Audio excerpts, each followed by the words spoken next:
because of hormones. Ano yung tsura? Ganun din? Para siya sa bata. Sa bata na ganun din siya, may ulo. But of course, hindi ka pa pwede umihi doon. Kasi hindi pa yung nakakonect sa ulo. Pero lumalaki siya accordingly. Pero ano rin siya, genetics din yung pag-ibig. Tapos hindi siya nakaka-function, no? May sarili siyang erection eh. Pero talagang maliit lang siya. Siguro mga around mga 2 inches, ganyan. Pero mataba. Ganyan. Depende sa genes. Kunyari, sa side ng father mo, biggie, pwede mo makuha yun. Mga gano'n. Tapos yung gamot mo tuloy, lifetime na, no? Magastos. Magastos. Pwede mong sabihin magkano total na gastos mo sa procedure? Overall, man, medyo matagal na po ako eh. Decade na po ako. So, less than $500,000 naman siguro. Okay. Ngayon mahal na yun. Pero sabi nila mas maganda sa Thailand, ikaw dito sa Pilipinas. Yes, maganda naman po sa Thailand. Of course, kasi silang nauna. Pero dito ka sa Dito po ako dito. I-clarify ko lang ulit yung kanina na sinabi mong may transition period. Tapos na ba yung transition period na yun? Sa inyo po? Sa'yo. Yung Sa sa'yo. akin. Tuloy pa daw, yung medication mo, yung process. Tuloy yun eh, lifetime kasi siya. Lifetime. So, lifetime siya. Hindi siya transition. Hindi siya natatapos talaga. Okay. Yes, continuous talaga siya. Okay. Lifetime siya. Pero Lifetime basically, journey. ano yung gamot mong lifetime na iniinom? Sa hormones, diba? Pag tinigil mo yun, ano mangyayari? Hormone replacement therapy. Pag tinigil mo? Ano po siya, may mga changes na hindi naman napapabago. Like yung voice, yan na yan. Yung facial hair baka mabawasan ng konti kung mag-stop ka ng hormones. Pero hindi na siya maibabalik sa dati.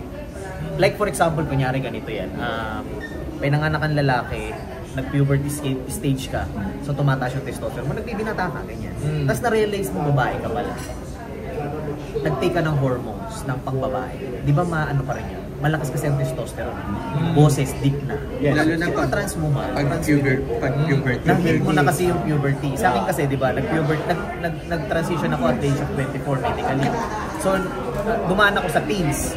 So, nagdalaga ako. Technically, nagdalaga ako. So, kaso mahina yung estrogen, yung female hormones.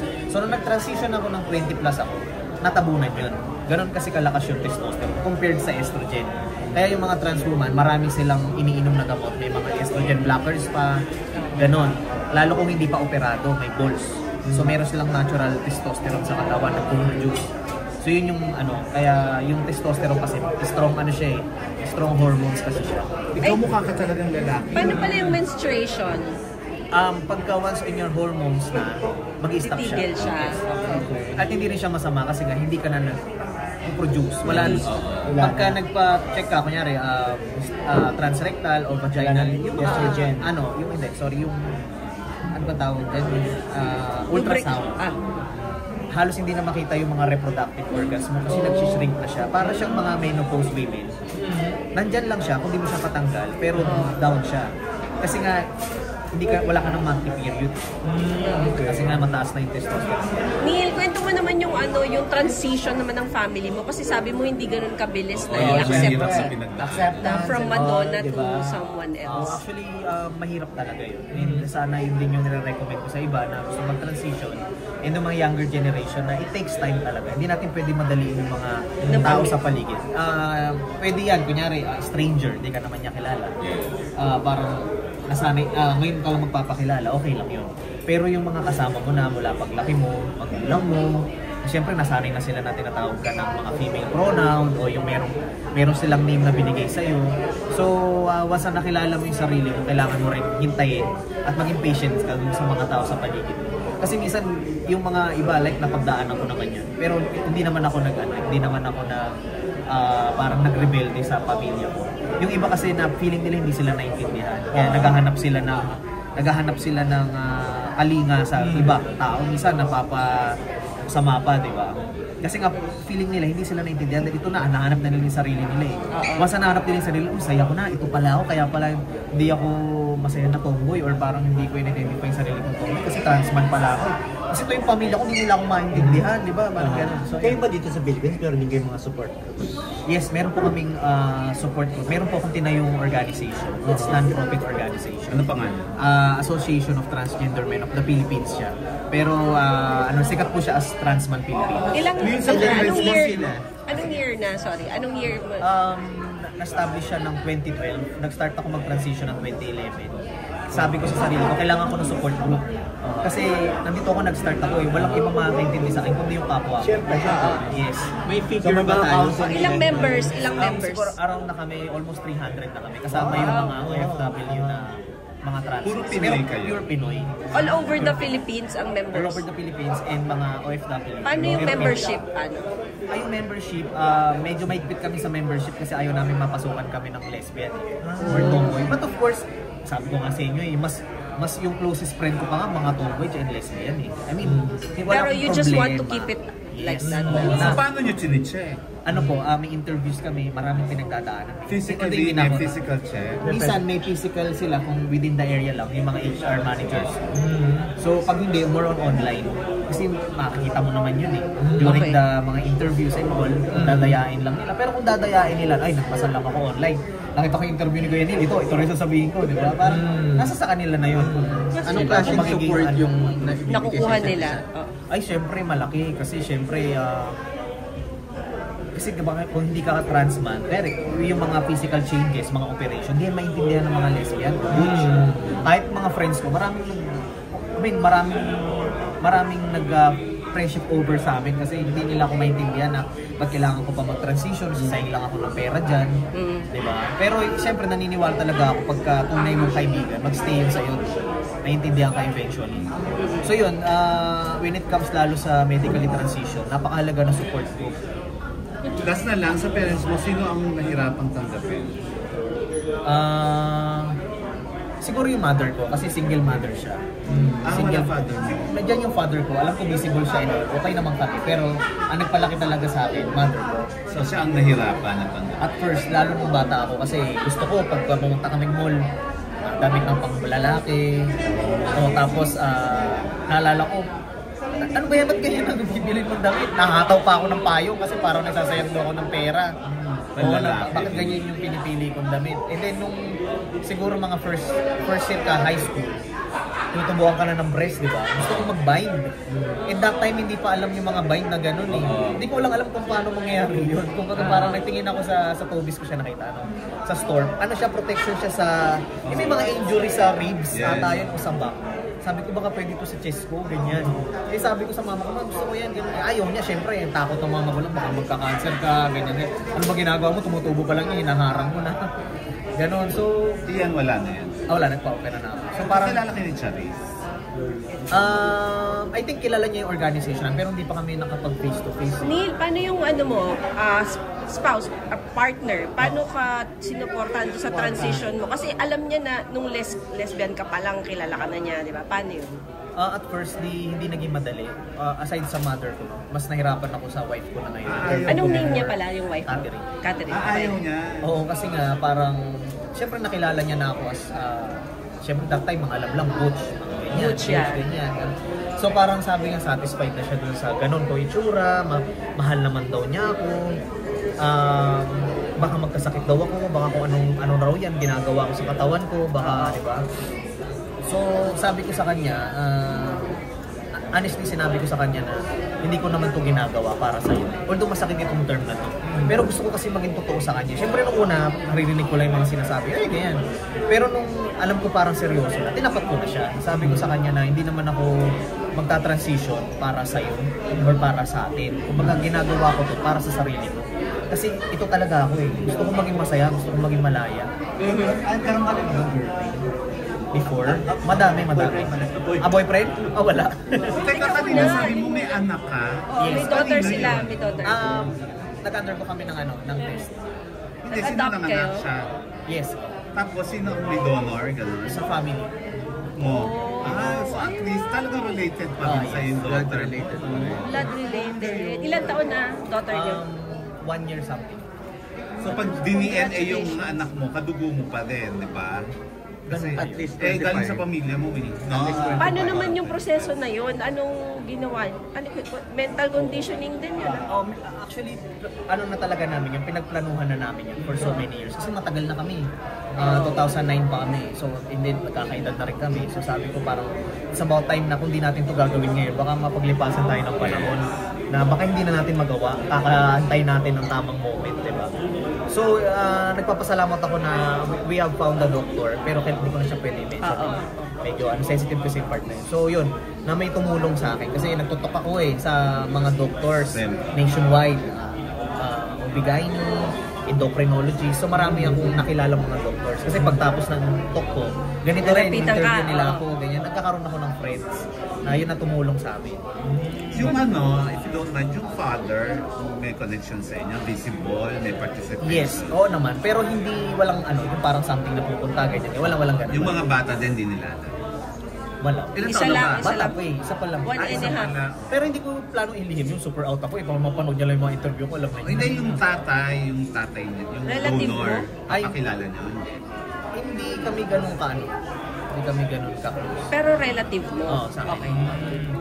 Neil, last sa akin, kasi more than 10 years na yung Transman Pilipinas. Yes. Nung nagsimula kayo, masasabi ba natin na super taboo talaga ng ganitong topic? And ano na yung comparison sa ngayon?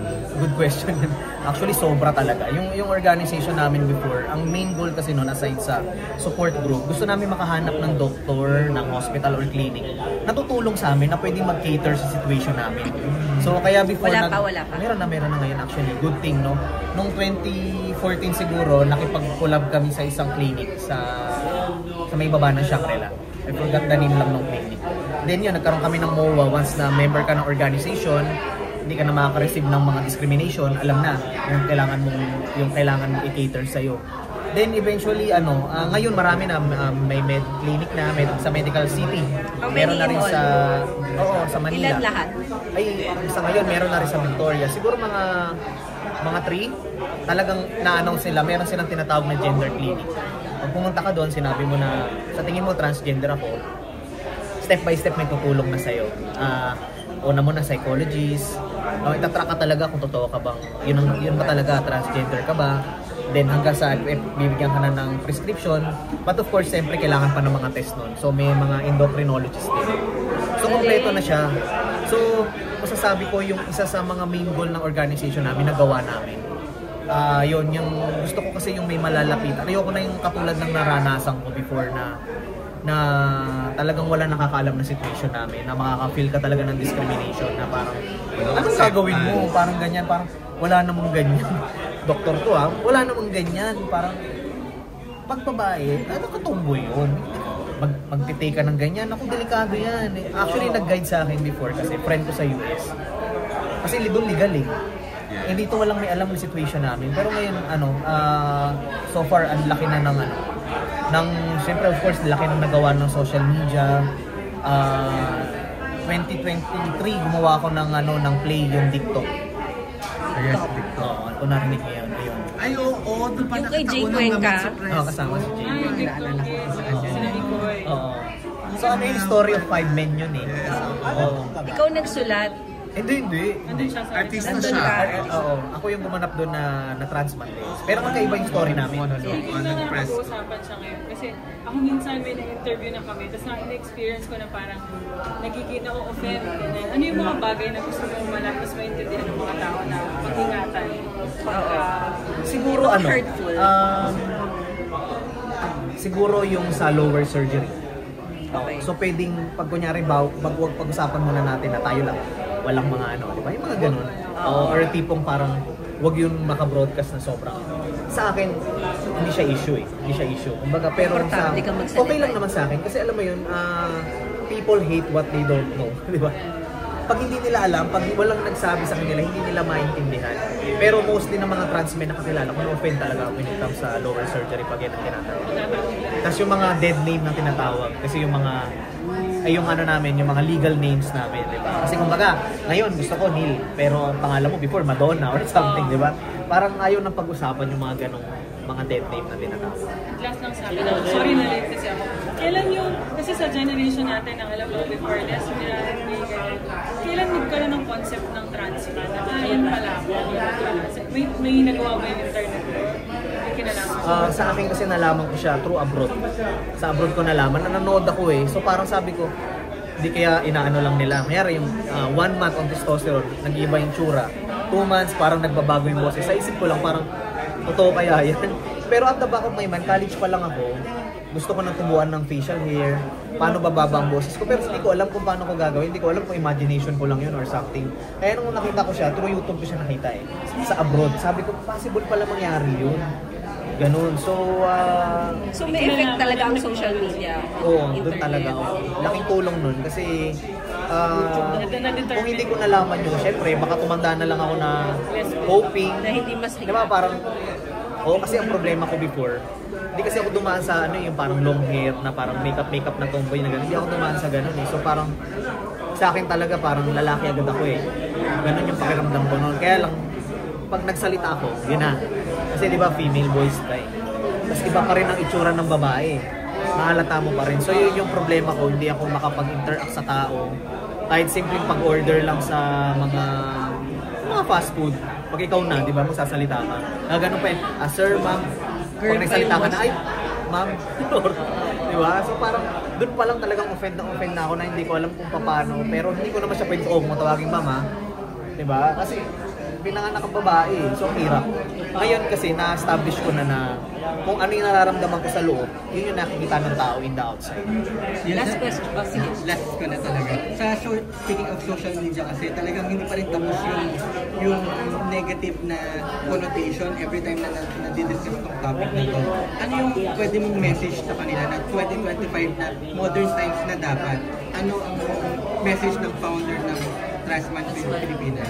Sa akin lang, hindi natin kasi pwede ipilit sa mga tao. Although kahit naintindihan na nila, may education na, may awareness na, hindi natin pwede ipilit sa tao yung kung ano yung paniniwala nila. Kasi kanya-kanya tayong paniniwala eh. Hindi lang naman yung sa LGBT, kahit mga cisgender, straight people. Kung ano isa sinasabi ng mga tao, ina-attack nila eh, di ba?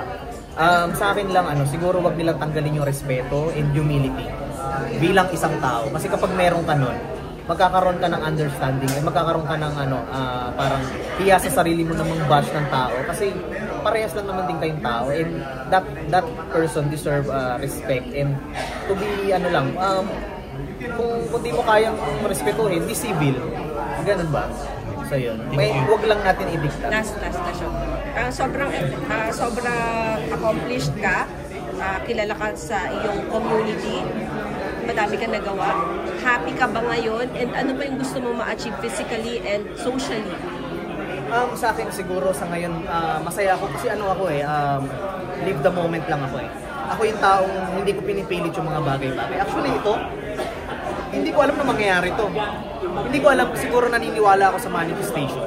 Na pag once na minamanifest na isang bagay, nangyayari siya. Hindi ko alam, laging at the back of my mind, feeling ko mangyayari siya.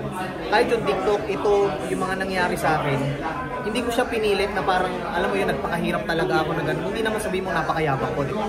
Pero naniniwala ako sa manifestation na pag para sa'yo talaga yun, para sa'yo talaga yun. Kasi naniniwala rin ako na pag yung mga bagay masyado mong pinipilit, lalong kumakawala sa'yo. Di ba parang yung buhangin, pag masyado, di ba sabi nila, pag masyado mong ginagano, nawawala sa kamay mo. Pero pag hinayaan mo lang siya, nandyan lang siya. Thank you. Salamat po.